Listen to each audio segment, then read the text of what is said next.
So we have four speakers. They have a slide deck and they're going to be presenting, and then there's a chance for us to ask questions.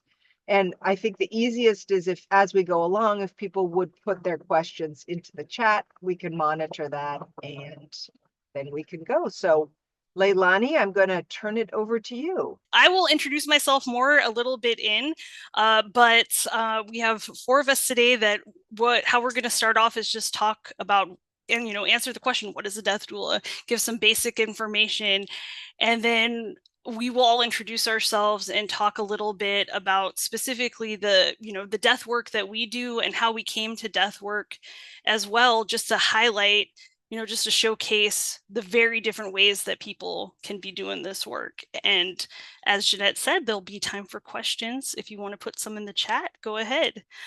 So what is a death doula? A death doula is someone who provides support for individuals facing serious and or terminal illnesses, and for those who love and care for them. So when I say and for those who love and care for them, oftentimes it's not just about the person who's dying, but also their loved ones, their family, and the people surrounding them also can get support. And also, it's when we say serious illness and terminal illness, that's generally when people would call on a death doula. But also in times of wellness, death doulas can be utilized to help with things like pre-planning, talking about fear of death, talking about after death stuff like planning for ceremony and grief work after death. So there's a huge spectrum of what that can look like.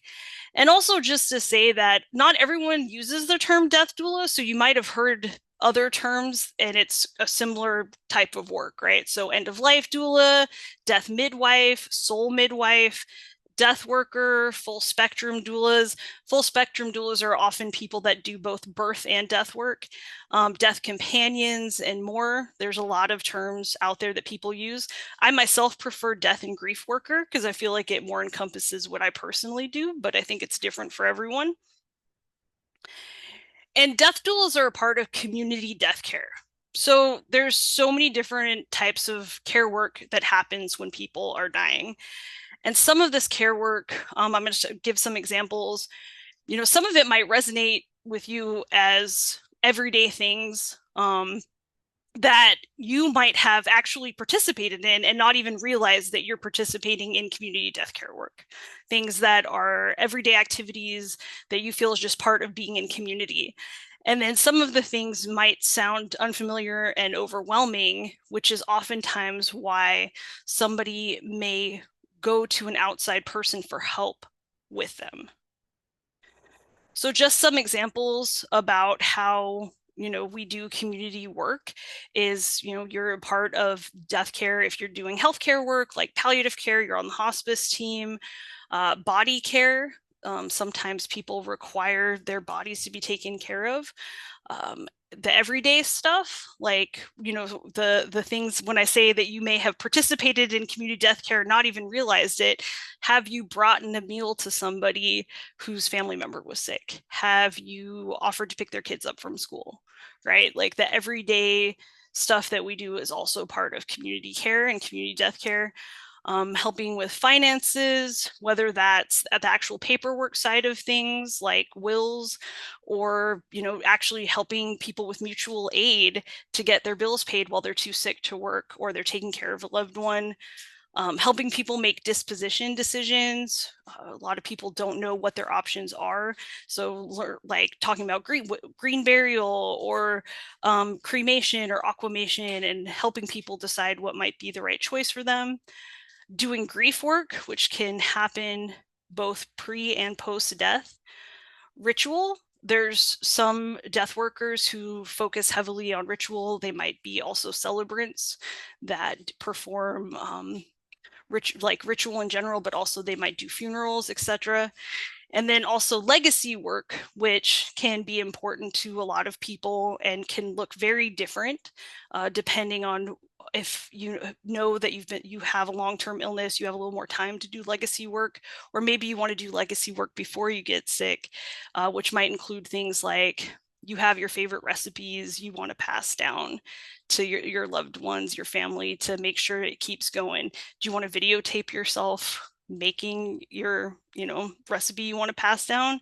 Do you want to write things down for loved ones to know about? Do you want to label all the pictures that are unlabeled of the past couple generations of your family in a box? Like, legacy work can look really different. And so all of these things combined is community care work and community death work. And folks who do this work focus on lots of different stuff. So we're going to introduce ourselves now and talk a little bit about the different work that we do and what brought us to death work. And our first person is Laura Miner. All right. Thank you, Leilani. And it's really fun to have a cohort of doulas here talking about what we do. I presented with Kokuamau about 6 years ago when I was living on Oahu and we were doing these meetings in person. And I presented about what death doulas are. And I think we were all just learning that that's what we could be called. I think a lot of people have been doing this work for a long time, but we now have a name for us, which is awesome. And as you can see, a lot of us don't even go by that name, but it's nice to now have some recognition with people when we say death doula. They know what we are. So my background, I've been in this field in some way, shape, or form for over 20 years. My first big teacher was my mom, who died of cancer when I was 19. And so that was what opened my eyes to this world. And then I became a hospice volunteer in my early 20s. And then I started just to learn more that there's a big need for this. I wanted to be the person that I did not have when I was going through it. And then I started getting paid for it with my 88-year-old neighbor. And I thought, wow, okay, yeah, this is my career. So eventually I got certified. It was a certification that I could find, which was thanatology. And so I am a member and certified thanatologist of ADEC, the Association for Death Education and Counseling. And yeah, as you see on the slide here, I'm an educator. I do online courses. That's probably my main focus these days, as well as grief coaching is what I call it. It's a type of counseling. I do 3 or 6 month programs with people. I've also started coaching people who are interested in becoming death doulas. And that's been really rewarding because there's big interest, and this type of work is definitely more of a passion or a calling. And I think maybe all 4 of us don't necessarily, well, we'll get into that, but it's not always necessarily how we make our full living. It's something we love doing. And so, yeah, we all kind of have other things that we do to make ends meet. But this is something that we feel called to do, and it's definitely in our heart. And so if you're feeling that, I'm excited you're here. And let's see here, I've got my website. I am teaching my next 7-week course called What Matters in the End, and that's coming up February 11th. I'll put up information about that as we get going. I think that's mostly my introduction. I read an article. I want to say something about this. I read an article in Maui magazine, Maui no Ka Oi, a few days ago, and it just really got me teared up.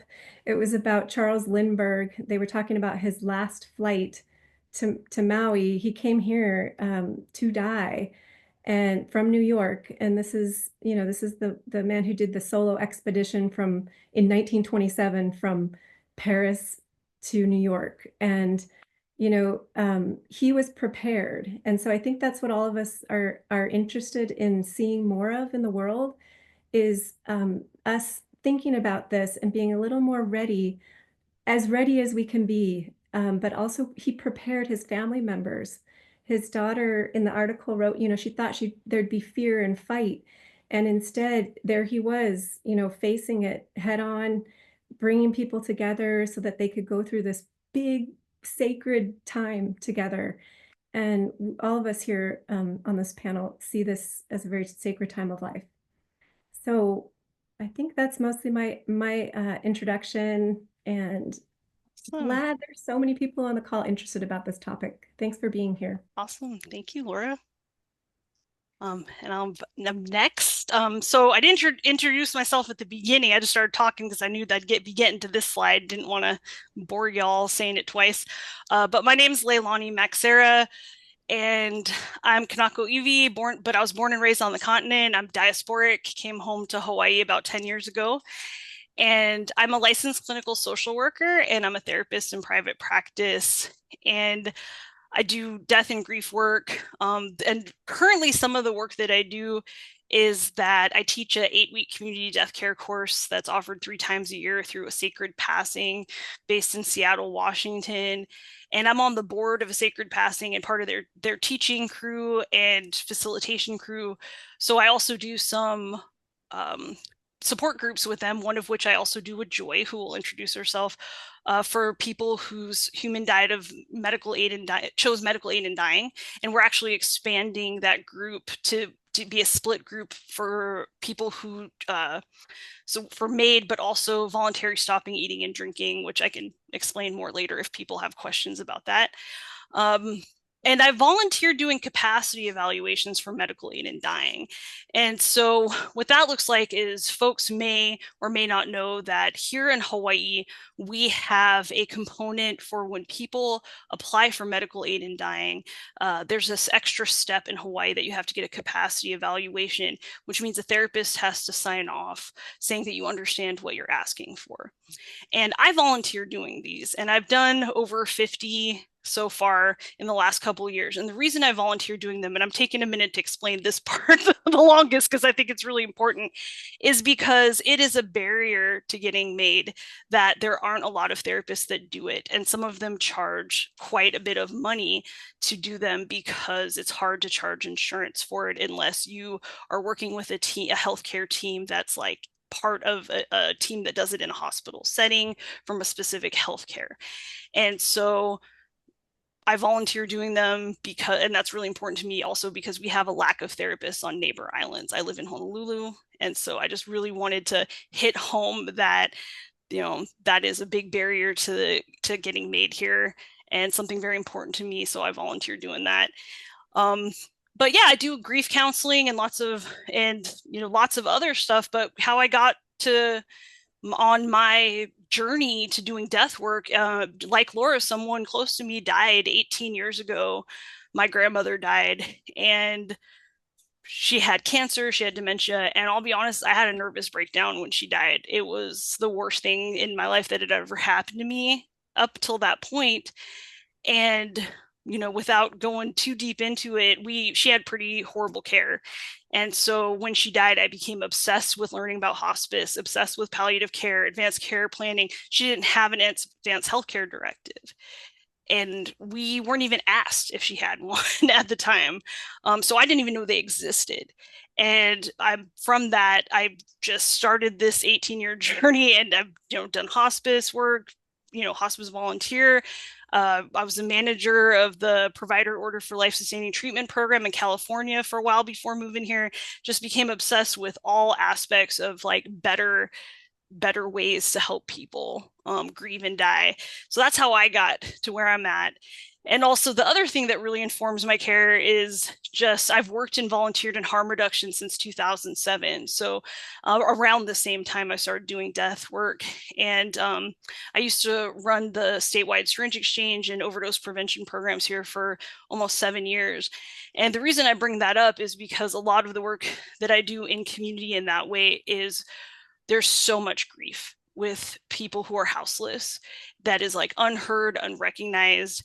And in terms of overdose, there's just like not enough talking story about what that really looks like and means in our community, because it's like kind of taboo to talk about.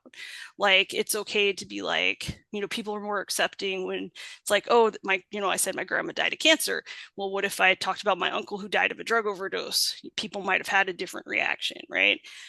So I bring that up to say it's really important to be talking about that type of death. And that's kind of what brought me here. And I do get paid for some of my death work. And like Laura said, we'll talk about that later, but a lot of this is volunteer. A lot of this is because I just love doing it. And being a therapist, I became a therapist to pay the bills. And I love being a therapist too, but death work is where I volunteer. And just to say, those are my cats, because I love showing my cats wherever I can, and it's better than having just a picture of me up there. So those are my 2 4-year-old babies. Yeah, thank you so much. And now we got Joy. Hi, everybody. Well, thank you to Kakua Mau for giving us this platform. Thank you, Jeanette. Thank you also to Leilani for giving us all that front end work of doing those slides. She is a wonderful presenter, and I feel really lucky to be following behind. And so about me, I'm a bedside end of life ally. So yes, we're trying, I think a lot of us are not super comfortable with the word doula, as been said many times over, but I mean, like it's in my website address.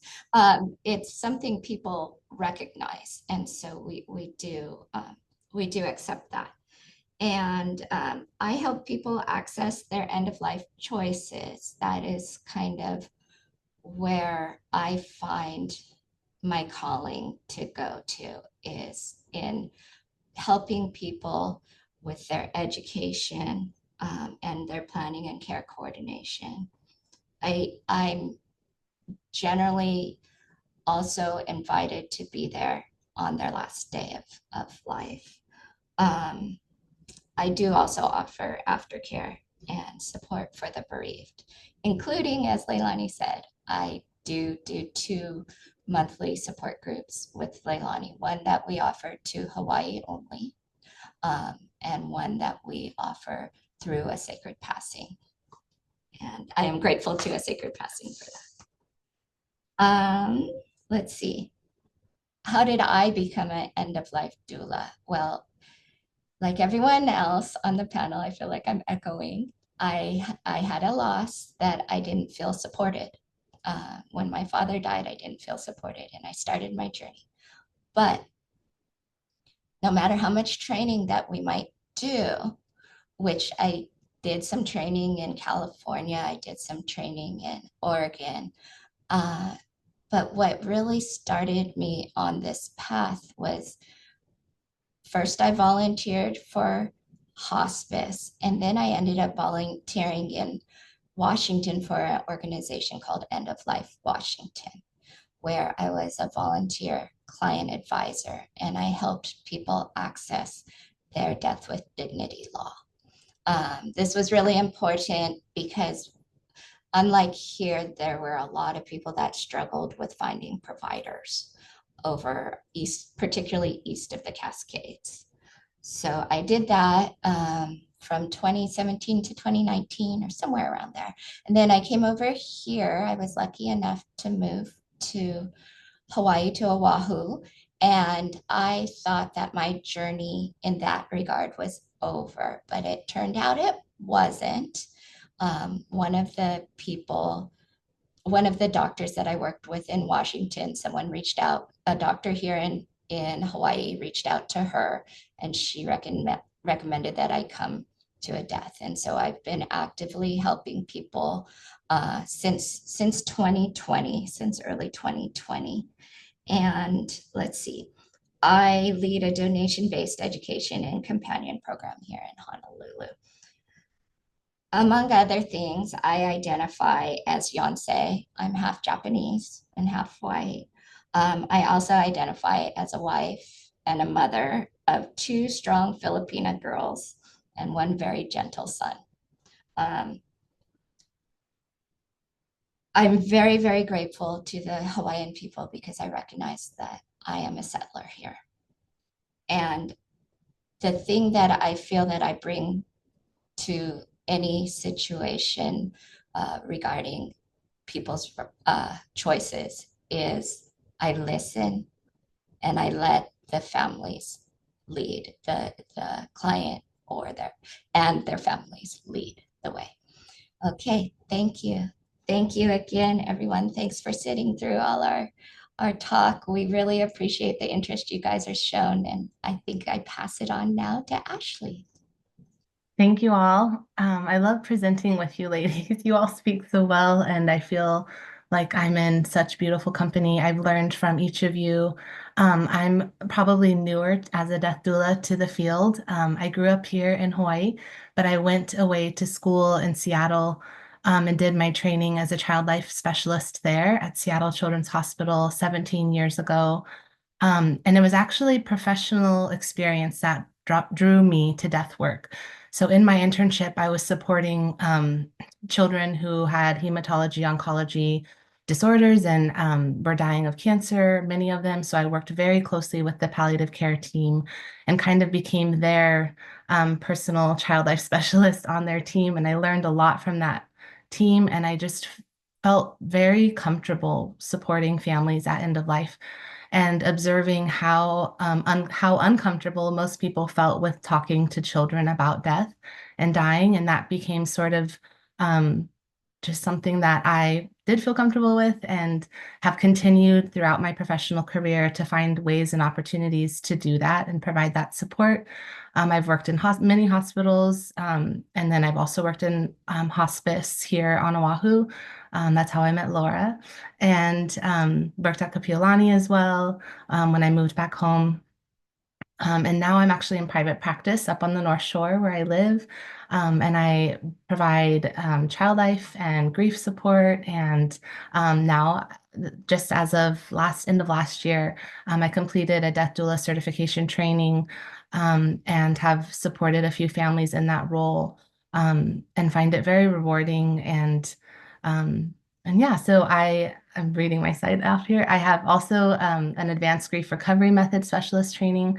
So that's an evidence-based grief support practice. So I offer that to families and also will be offering a course for that in the new year. My friend and I opened a new therapy center in Kahuku called Sunset Therapy Center. And there I provide monthly grief support group on the second Tuesday of the month. I host a death cafe the third Sunday of the month. And I offer a soul collage, which is a therapeutic art modality, the last Friday of the month as well. In addition to providing the one-on-one support. I primarily work as a death doula for families on the North Shore or families who have young children. That's kind of how I'm managing my caseload or time right now. I have 3 young children, so my work is part-time and I'm full-time with my family as well and my kids. I have 3 active boys who keep me very busy. And I'm just really grateful that you all are here and honored to share with these wonderful people with you today. Thanks. Awesome. Thanks, y'all. Well, I'll turn it back to Jeanette to get us started with questions. Yeah, absolutely. And I think hopefully people can put questions that they have into the chat. So one question that I had is, could you give some examples or maybe case studies of how do you work with hospice? So as you said, you're hired or you're brought in by the family, and then how do you work with hospice? Okay, thanks, Jeanette. So I receive referrals from hospice, oftentimes, especially if families are interested in participating in the medical aid in dying program. That's something that hospice cannot support them in. So I've received referrals from hospice and worked closely with the social worker and the nurse care manager. And I feel like I get to become part of their care team in this role. So I don't feel like it's instead of care. I feel like it's in addition to care when we work with hospice. Does anyone else want to add on to that? No, I don't- well said. Well, oh, sorry, Leilani. Well You can say said. So go for it. I think that also we do see ourselves as just kind of sometimes just filling in the holes because hospice, is really, really good at what they do. And sometimes they're not able, like you said, to support all of the needs, particularly like they really kind of have to concentrate on the patient. And we get the privilege of concentrating on the whole family. So you talked about, people mentioned different ways that you get paid. So that's interesting. There's the volunteer, there's paid, but again, just to confirm, people pay you directly rather than through any insurance.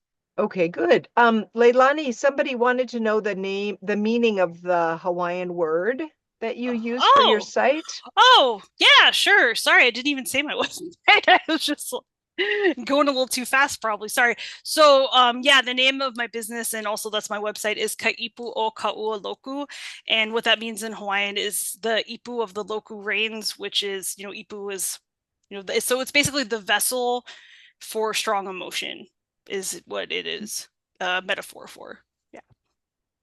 Wow, I've been wondering that too, but thank you for that question, Alice. That's great. So, are all death doulas involved in the Our Care, Our Choice Act, the medical aid in dying? No, I don't think so.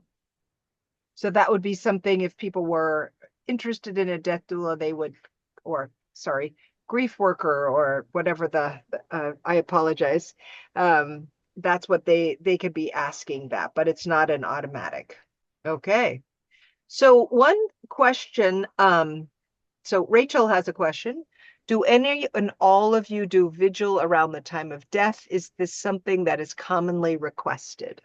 I do. I can speak to that. I have in the past quite a bit when I'm at the bedside with a client, and that's usually if I've built up, well, one of two cases. If I've built up a relationship, a therapeutic relationship ahead of time, they often want to request that assistance and have someone it can make a huge world of difference to have someone there at the bedside who's been at a death before. And so if I've built up a relationship with those folks, like we've done prep work, then I often am asked to be there. The other case I've been asked to be there was for, like others who are here, medical aid in dying. And in that case, that's kind of part of the agreement we've made, is that I will be there to support in that, at that moment, that final moment. I think that's a big, important question. I'm really glad you asked it, Rachel, because that's something I teach in my course is how do we hold vigil? What can we do to support a person? What are the different ways? I have 10 slides I go through on ways to support someone in vigil, and valuing people's spiritual beliefs, anywhere from that to touch, to calling in someone. A lot of times people revert back to what was important to them when they were a child in terms of spirituality or religion, and family members can be shocked. Why do you want, you're not religious. Why do you want this? But at that time, that final moment, it can be really critical. And yeah, just various ways to deal with pain. Hospice is there, and they are pros with the medications. So I think it's helpful to have another presence who's not so clinically based, even though all of us have some clinical experience. It's another presence that's not do like in that way. We're more a presence. We're more there to be, and to, yeah, that's a big part of our job, is just being a presence, peaceful presence at this time. Anybody else want to talk about that? I'll take a turn too.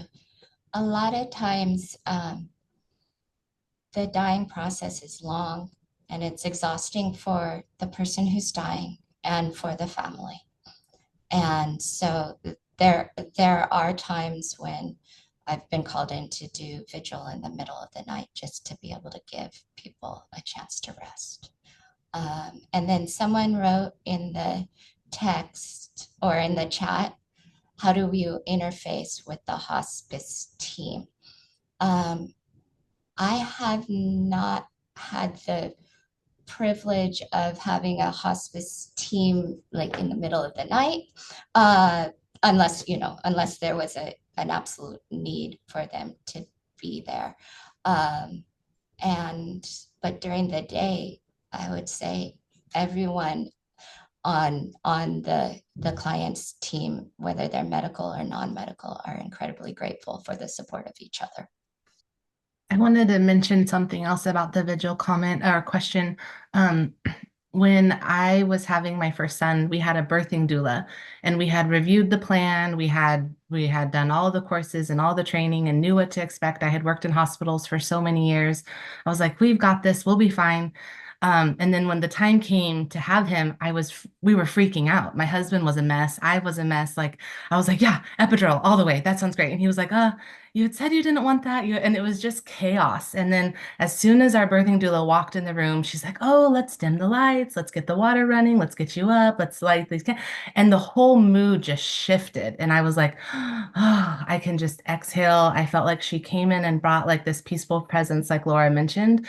And I've experienced the same when I've walked into support families at time of death. The family looks at me and they're like, oh, thank God you're here. They just feel like this relief of like, okay, good, you're here. You can kind of help navigate things. I can go get something to eat or take a break, or there's just that relief that comes from having that supportive presence once you've built that relationship and you have that kind of nurturing, supportive care that you can offer.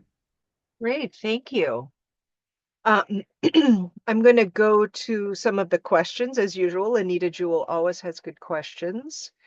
Hi, I work with a large group of physicians. In the past year, I've had two separate circumstances where the patient requested medical aid in dying, but they weren't end of life or terminal. Since medical aid in dying was not available, one patient turned to voluntary stopping of eating and drinking, known as VSED. What could be other options for these patients? And this also seems like an opportunity to be discussing. VSED, you mentioned it before. I mean, VSED is the opportunity, like you said it, because there's not really other options for somebody who doesn't qualify for medical aid in dying if they're, going towards the end of life and want something else. And so but voluntary stopping eating and drinking takes longer, obviously, than medical aid in dying, which, because it's medicated, there's like a time period that's kind of known about it. Although Joy did work with a VSED patient who died very quickly after stopping eating and drinking, like within a few hours, I think. It really depends on how, where your body's at, if how strong your body still is, etc., how long it takes to die. And, thinking about, so it's not here, obviously, but because the Sacred Passing, where I'm on the board, is located in Seattle. But we were gifted a house a little over a year ago by somebody who was grateful for their death worker and death doula services. And when they died, they left the house to us. And so now we have a house where people can go to die that may not otherwise have somewhere to go. And so it's for folks doing medical aid in dying, but also voluntary stopping eating and drinking as well. And sometimes we need volunteers to stay for more than a week and a half, up to 2 weeks, because it can take that long to die once somebody stops drinking and eating. And so I think that's one of the hard things about it, is it's a choice that's not to be taken lightly, because it doesn't generally take a short amount of time to die, but also there's a lot of support needed. So, I would never recommend someone do VSED unless they have a support team, people that will be with them 24/7, and sometimes to like block other people from interfering, because we had a story of someone who everyone left the room and someone was upset about the choice, and they were trying to give the person water, which actually could hurt them greatly after a while of not having it. And then also just to say, VSED, it's unfortunate that VSED can take so long, but it is a good option in terms of, like, we also just had someone come through the house in Seattle that had Huntington's disease, and they were suffering so greatly, but they didn't qualify for medical aid in dying based on the disease that they had, and chose voluntary stopping eating and drinking. And so yeah, it's a good option. I see somebody put in the chat that it's not legal. I mean, yeah, maybe maybe it's not, but you can't, or if people don't know you're doing it, is someone going to force you to eat and drink? Is someone going to break down the door and do it? So yeah, but I don't know if anyone else has thoughts on VSED. Yeah, I'd like to talk about that. I had a client who I cared for. I was with him for 10 months and his family. And he looked me in the eye at the very start of me starting to walk this path with him. Do you know about Hemlock Society? Have you heard of Hemlock Society? And I had, and that was kind of his test, I found out later, because there was no medical aid in dying in New Mexico. That was when I was in New Mexico and a long time ago. And he did voluntarily stop eating and drinking. And it took him 10 days to die. And part of my role was being an advocate to the family for his decision. That was a big part of what I was there for, and including his 17-year-old granddaughter, who was the sweetest, who wanted to have her daily tapioca pudding with her grandfather after school. And so it's heartbreaking, it's hard, but it was his decision, and I knew it from the beginning that he was ready. He had terminal liver cancer, and that was his choice. And I really honor people when that is their choice. He was dying, and he had some semblance of some control around something that is completely out of our control. It's difficult thing to navigate. So I admire people who can make that choice, and he did. And I think it's different for every body, how it's going to shut down, and every illness, it's going to be unique. If I may. So when you are looking down at the decision of what to do with a very serious illness for yourself, you have a few choices on the table, right? You can continue with your medical interventions to the very end until they tell you, I'm sorry, there's nothing more we can do. You can choose to stop treatment, which a lot of times will let you, or will shorten your time to death. You could choose to die naturally, which, let's face it, the majority of people choose to die naturally. And with a hospice team on board, it's a wonderful choice for most people. And then if you are someone who decides that you don't want those choices, but you don't qualify for medical aid in dying, there's also your natural death to a point of palliative sedation with your hospice team, if your hospice team provides that. So one of the questions to ask your hospice team when you're interviewing. So V said, so I guess that's my answer to the question of what are your choices, is you can choose full medical intervention. You can choose to stop medical intervention. You can choose voluntary stop eating and drinking. You can choose medical aid in dying, and you can choose natural death. Yeah. Thanks. And just to add one thing real quick, I mean, there's always another choice if you're rich, or because you could go to Switzerland and go to somewhere like Pegasus, which I hope I'm pronouncing that right, Pegasus. That is a place that any adult of age and who can show that they can consent can choose medical aid in dying. But it's thousands and thousands of dollars to pay for it, to get there, etc. So yes, there are other choices, but they're not really for most of us. So Carmen dropped something from Compassion and Choices in the chat that says that VSED is legal in the United States. So for Rachel, who was asking that was that's good to understand. And then just one final thing with VSED here, or we can keep talking about it, but Rachel was asking if anyone had any experience with VSED and dementia. I think certainly one says grandma's stopped eating, and the only thing I would say about that is that, yeah, sometimes as people plan ahead for that, and there's a few people out there doing that work. I think Thaddeus Pope and Stan Terman, I think, are perhaps two people that have written a lot about this, about how to make it known that if you develop dementia, that you would want something like voluntary stopping eating, drinking, you would want to die. So to plan ahead, because once you show signs of dementia, you're not seen as having consent. So yeah. Okay, so Oh. next question from what? Sorry, did I interrupt somebody? May Joy, go I just, ahead.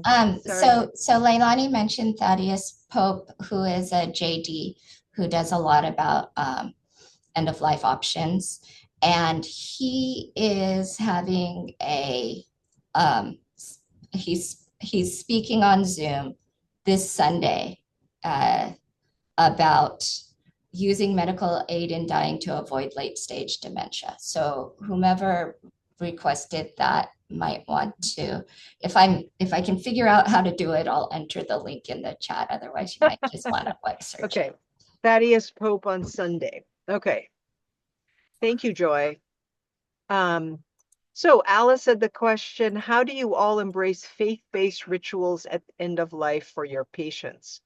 And Alice Lockman, for people who don't know, is very involved with the Hever Kadisha, which is the Jewish end of life and burial society here in the islands. And we've done all sorts of programs with her and the Jewish community. So great question.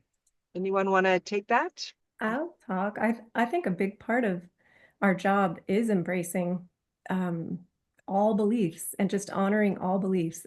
That's a big, I think that's just a big trait of everyone here speaking is we're not coming with some agenda for you to believe a certain way.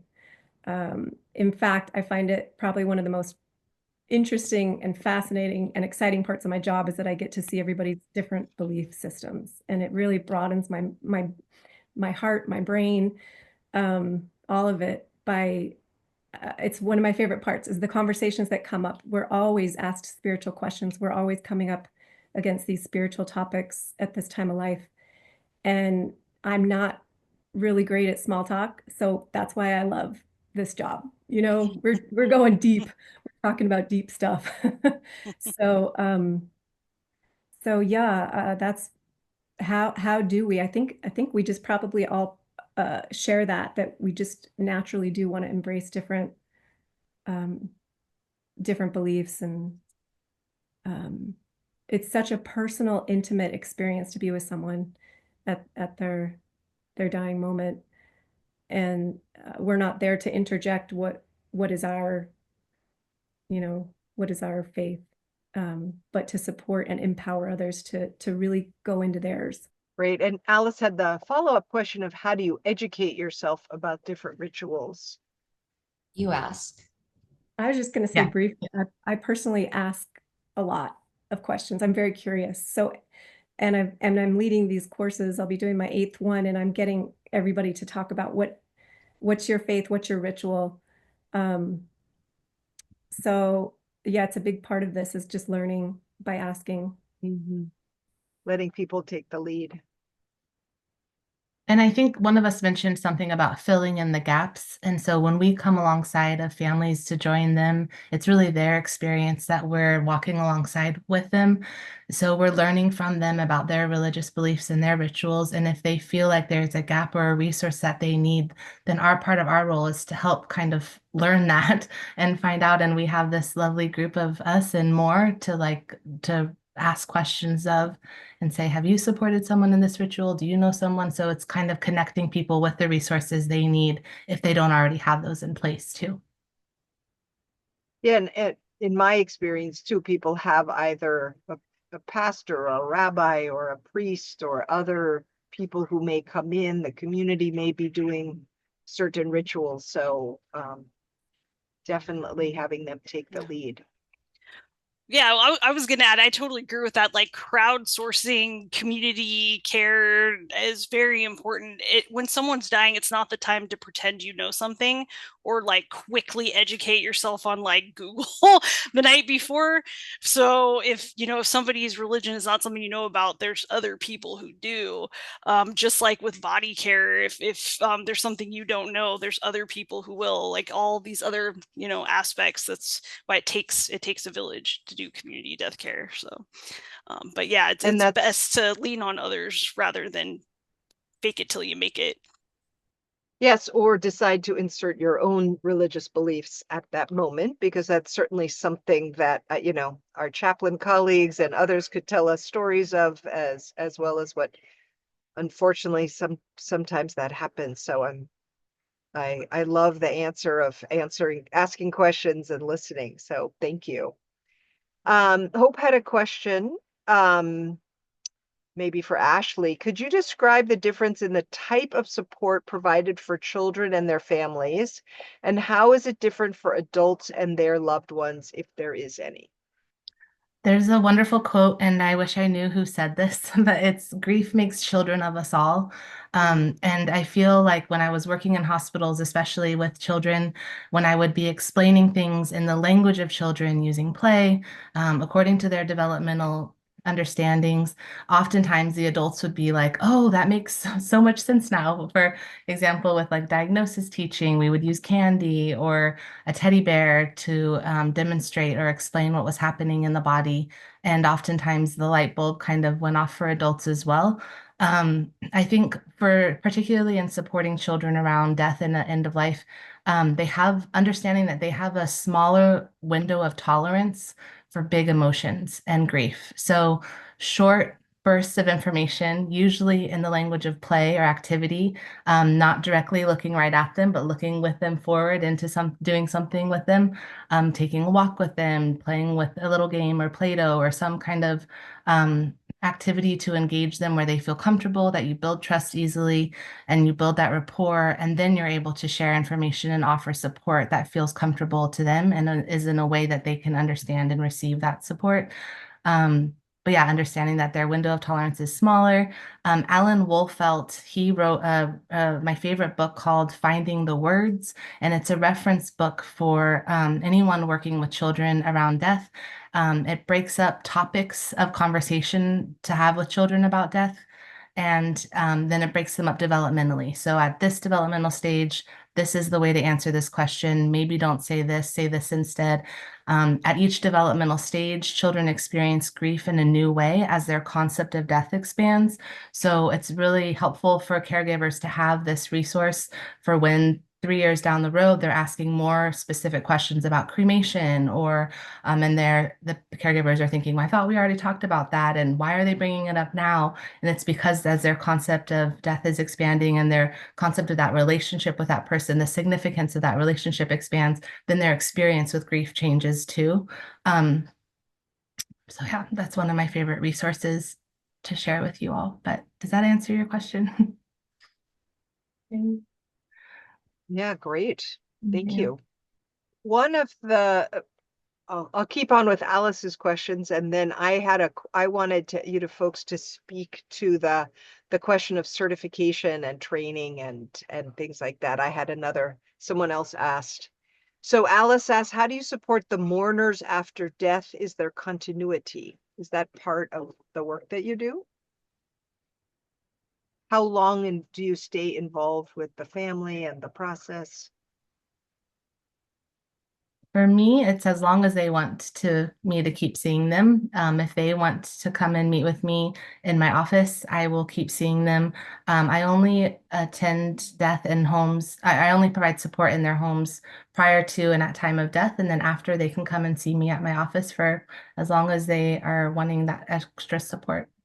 I'm the same. It's as long as it's needed, and it varies. Each family, each person I work with, it's so different as to how yeah. I mean, there's just so many variables. Um, but in terms of supporting the mourners after the death, again, it's the main way is by being there and being available to be in whatever they're going through, whatever they're feeling.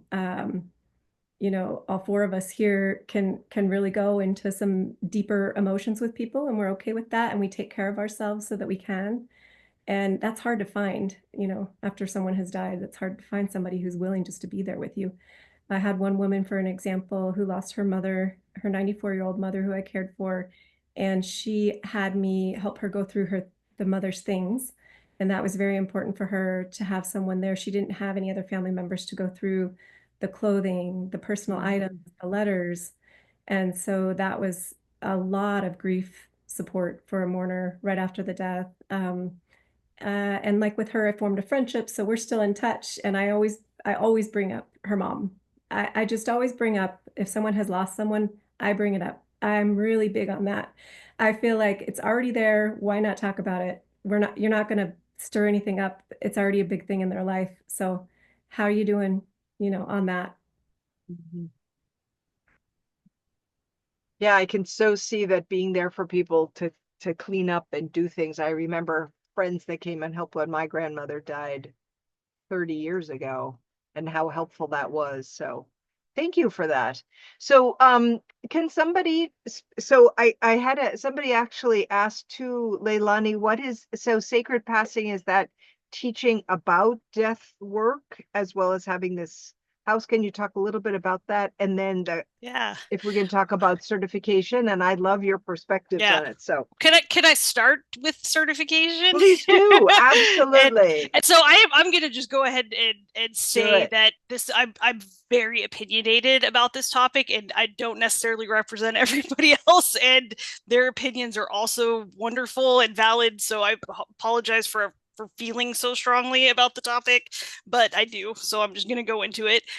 There is a huge difference between certification and education, right? And so my issue with the term certification is there's no certifying body for being a death doula.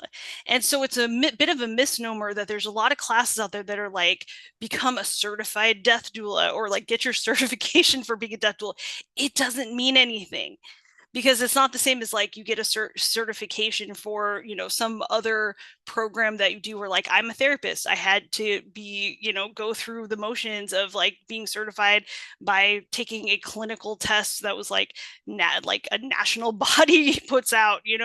So I really take issue with the term certification, because to me people think it means something, and often times it also, on the family end, they think it means something. So it's like, they're like, oh, they picture like, oh, you're certified as a death doula, so that means XYZ. Like there's some sort of universal education that people have gotten, and universal understanding of different things.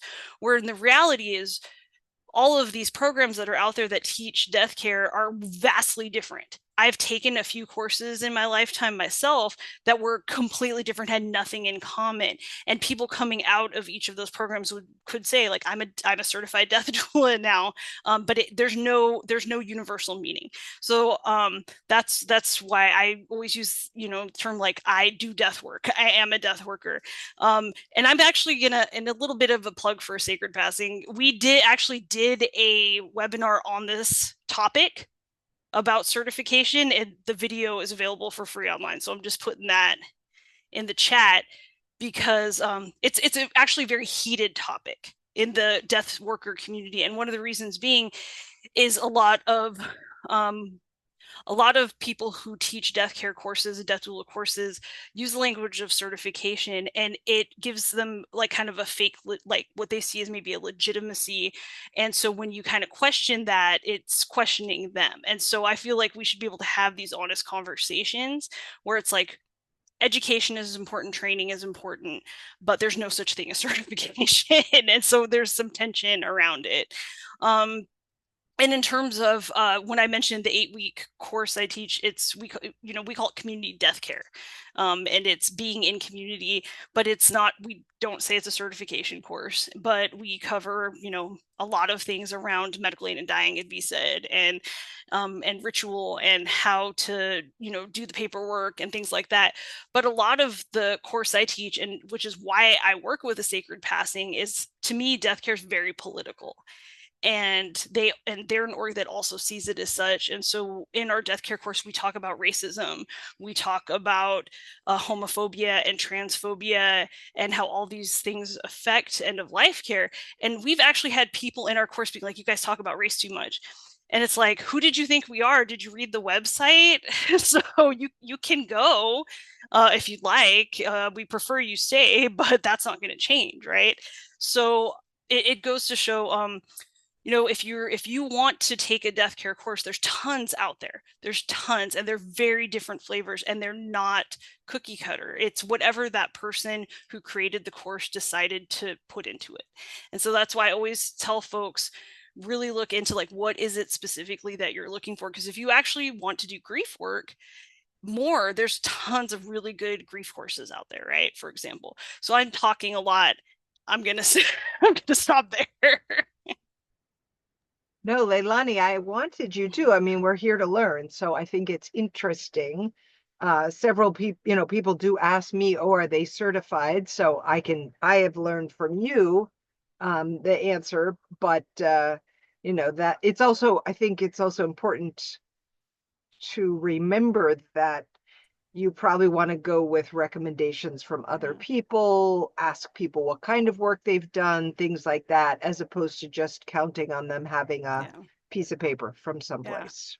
And just one thing I would add to that is that, like, tons of people on this call, I'm sure that is your job, is you do some sort of death work, palliative care, hospice, but we all do death work, right, outside of that.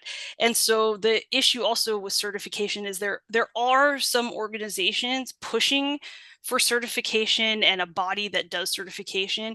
The issue with that is that we've seen this locally recently. If any of you are following the birth worker situation for Native Hawaiian birth workers, this is things we have done since we've existed. And it's very upsetting that they already went to the UN recently to fight this, that now, like, Native Hawaiian cultural birth workers are being told they can't do this because it's not legal anymore.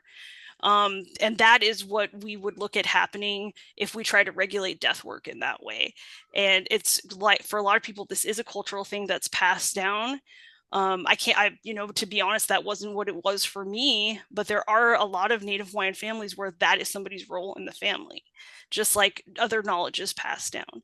And so to try to regulate it would absolutely destroy the cultural nuances of not just Native Hawaiian culture that I'm speaking of, but like in most cultures, that is something that is knowledge that people pass on.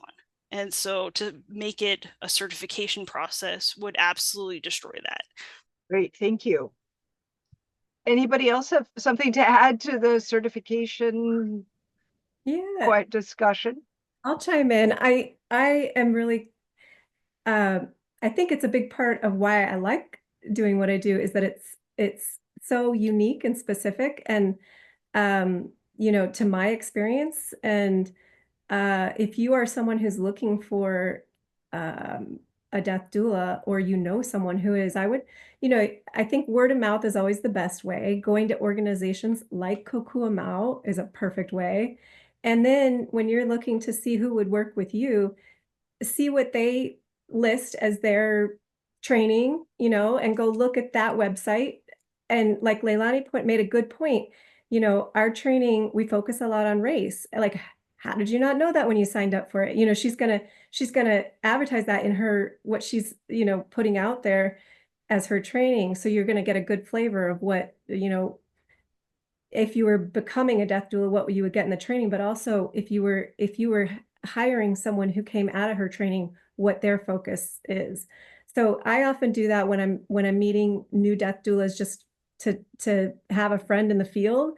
I often look at what they're putting out there to the world as their training and their experience. And I think that's the best way, is take a look if they have a website, their social media. You get a feel for, and it's not whether someone's better or worse, it's whether you match with them. Yeah, I think too, interviewing people, one does it for many other things. We also recommend that when people are choosing a hospice, interview a hospice, see how that fits with you. But we do this for many things. So make sure that that corresponds with your beliefs and values and what's important to you. That makes a lot of sense. I had to look up SARCO, which is the assisted suicide pod from Exit International. Exit International calls it the assisted suicide pod. So you can look that up. That was from Dina. Any other, Ashley, Joy, we're good on the certification? Okay. I did want to point out that Alice dropped in the chat JADE, which is the Jewish Association for Death Education.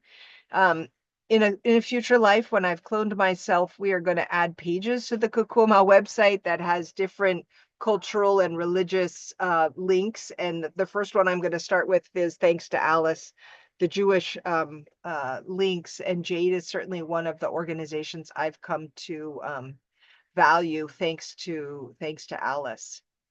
Alice was wondering if any of you would reveal how much you charge families. Is it by the hour? Is it by the entire time? Or I you mean, can contact them I, directly.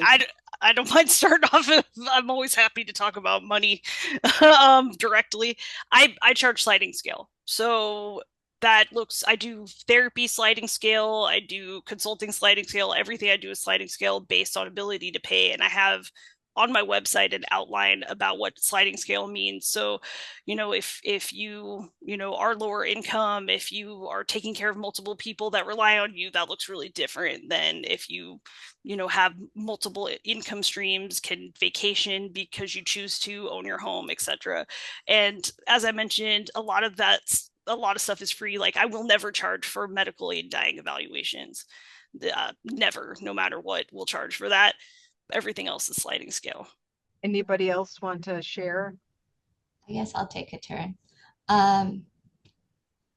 I started out with kind of a broad range fee and pay what you feel the services are warranted.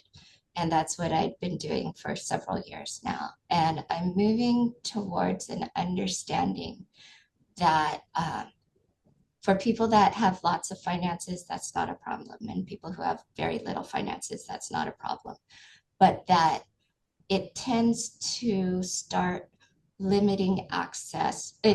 From my experience, I can't speak to everyone else, limits access for people in the middle who need to kind of determine, yes, I value your service, but do I have those resources to be able to? So I've moved to a peer donation based business model.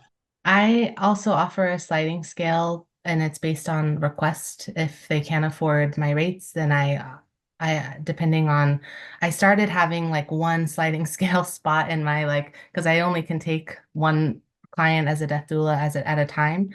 But in my grief practice, I was having like one pay whatever you can, and then the rest, and I was just kind of, I don't know, that changed, and I'm still trying to figure it out, I guess, a little bit. It's tricky. But I do charge the same rate that I charge for my clients who come to see me in the office. I charge that to go into the patient's homes.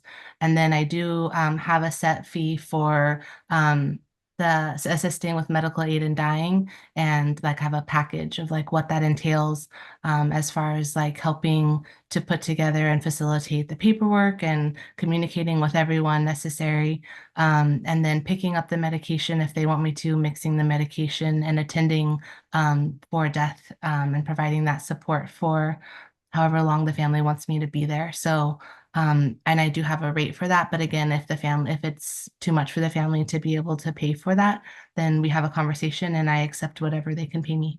Well, thank you for sharing that. Laura, did you want to say something?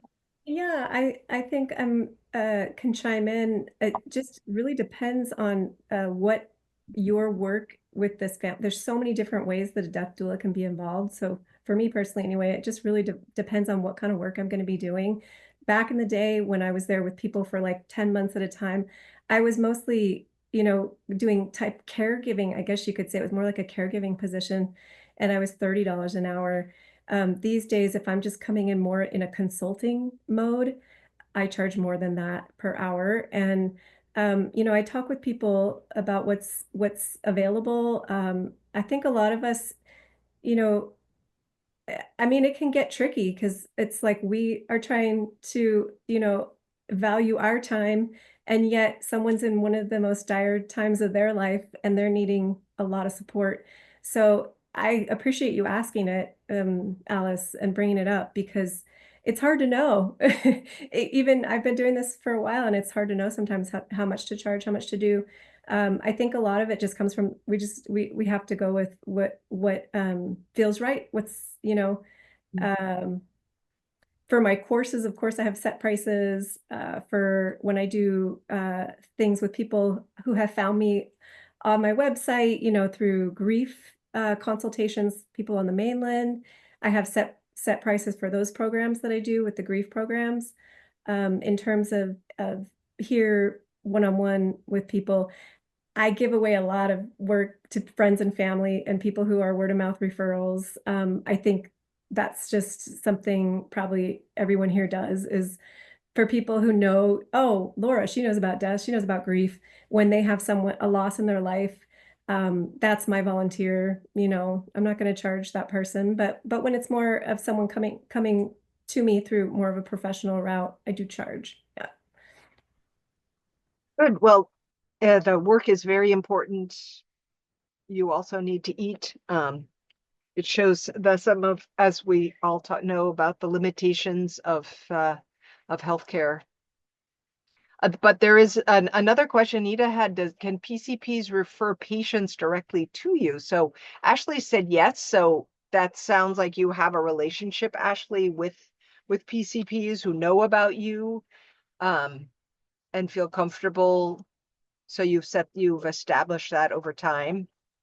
I've received a couple referrals from PCPs, yeah, but I think many of us just take referrals like it's just one method of how they find us. I guess it can be through referral, physician referral, social work referral, friend referral. Anyway, Right. I'd say the most Okay. I've received have been from hospice social workers, is who has referred to me the most. I've definitely had physicians who call and ask me. I was thinking it was a couple years ago. So of course I start with Leilani and Laura. And this was on Oahu, but it's a question. It's good for all of us to know. First of all, that you guys are there, and then questions to ask and things like that. Okay, so I don't see any more questions in the chat. You guys have done this for an hour now, more than an hour, so thank you. If anybody has any further questions, please put it in the chat. And maybe I'll end with, if there's anything you want to share with the Kukuamau team or folks, if you want to put your emails back in the chat or something like that, if there's something we have forgotten to bring up. No one's looking like they're dying to say something. Well, I would just say thanks for having us. Thanks for inviting us, put together, and also, I know I'm hell of opinionated, so hopefully didn't overtake. Sorry, y'all, with the certification thing. I just feel so strongly about it, so like very strongly. So, well, thanks for I did know letting me go off. To be honest with you, I knew you were going to talk about it, which is why I asked you, because I think isn't it much better to understand the discussion rather than pretending? And also, I we've all noticed people who have certifications and pretend then that they have, some yeah. Well, some I think higher piece, certification like you would as a LCSW or an APRN or as anything. So I think it's important to recognize where the field is and what's happening. Yeah. And also just to say, and I know you all probably remember his name. There was a couple of years ago where you had a death doula talk, and the speaker, he's a white, older, gay male. What was his name? Oh, I think you invited him to come to this one too. He was talking about how Joseph, thank you, Joseph. I forgot his name. So when he was talking about how in the 80s he cared for others who, during the AIDS crisis, and had helped so many people through their deaths. But that, he started working somewhere. They were like, well, where's your certification? And I remember that always sticks with me that he shared that when he talked, because I was just like, you have more experience than the majority of people out there saying, I'm a certified death doula. And people are going to have the guts to be like, well, what's your certification? That like always stuck with me, that people cared so much when it was a meaningless work. So, yeah. So that I don't forget telling you folks, there's a display of the AIDS Memorial quilt at the Capitol Modern, the free art museum down right across from the Capitol on Hotel Street. I worked for the AIDS Memorial Quilt from 88 to 92. Marcus, my husband, and I were the international department, and right when the quilt was beginning, and I was really impressed again on Sunday night at the World AIDS Day event, which, yes, I cried, and Keali'i Reichel's song about the quilt is very moving, but the stories that come through the quilt and the community art project and participatory art is really very, very powerful. And it's up through the end of December. So I would encourage people to go and to do that. I think that would be, very important.